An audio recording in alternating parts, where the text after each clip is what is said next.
विनयभंग करू शकतात।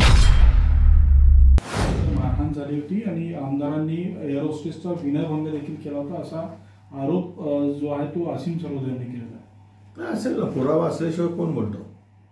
ते कोणाचाही विनयभंग करू शकतात, कारण सत्तेचं कवच आहे। खुल्या त्यांना कोणाचंही बंधन नाही। ते आदिवासी महिलेला मारू शकतात, ते कोणाची माबहीण घेऊ शकतात, आई बहीण घेऊ शकतात, ते कोणाच्या अंगावर चालून जाऊ शकतात, ते कसेही वागू शकतात। सत्तेचं कवच इतकं भारी आहे त्यांना की त्यामुळे त्यांना आता कोण लगाम लावणार? म्हणजे बेफाण झालेले काही म्हणजे इसम असतात किंवा माजलेला जो सांड असतो तो त्याला आवरणं कठीण होतो।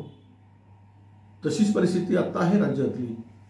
त्यामुळं त्यांच्या नाकात काही व्यसन नाही, आवराला काही कासरा नाही, आवरणार कोण? व्यसन घालणार कोण? वागा, इच्छा असेल तसे वागा आणि महाराष्ट्र खड्ड्यात घाला।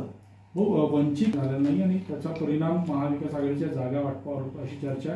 नेमकी काय चर्चा सुरू आणि प्रकाश आंबेडकर तुमच्यासोबत राहणार ना? आम्हाला विश्वास आहे।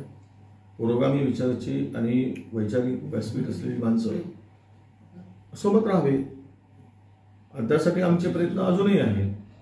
आता नेमकं त्यांच्या मनात काय कोण सांगू शकेल? आम्ही काही मनकवडे थोडीच आहोत। पण प्रकाश आंबेडकर साहेब सोबत राहावे आणि महाराष्ट्रामध्ये ही मजबूत अशी महाविकास आघाडी व्हावी।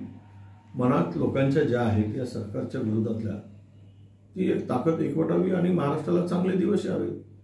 त्यासाठी प्रकाश आंबेडकर साहेबांनी सोबत राहावी, तडजोड करावी। आम्ही तडजोडीला तयार आहोत। पवार साहेबांनी सांगितलं की 4-5 जागेवर आम्ही मदत करू शकतो। आता त्यांनी एवढंच मोठ्या नेत्यांनी बोललं तर कमी जास्त पुन्हा होऊ शकेल। जर सकारात्मक विचाराने आपण पुढे आलो तर मला वाटतं की याच्यातून नक्कीच चांगला निर्णय येईल। पण महाविकास आघाडीचं जागा वाटप कधीपर्यंत पूर्ण होईल? पुढच्या 2-3 दिवसात झालं होईल। आमच्या इंटरनल जागा वाटप झालेच आहे। फक्त प्रकाश आंबेडकर साहेबांच्या बरोबर 3ही लोकांनी बसून त्यांना कुठल्या कुठल्या हवे आहेत ते त्यांच्या कोट्यातून देतील। देश विदेशातील प्रत्येक घडामोडींचे लाईव्ह अपडेट मिळवण्यासाठी आता साम टीव्हीच्या सर्व सोशल मीडिया प्लॅटफॉर्मला लाईक, फॉलो आणि सबस्क्राईब करा। तसंच सर्व नोटिफिकेशनसाठी बेल आयकॉन प्रेस करायला विसरू नका।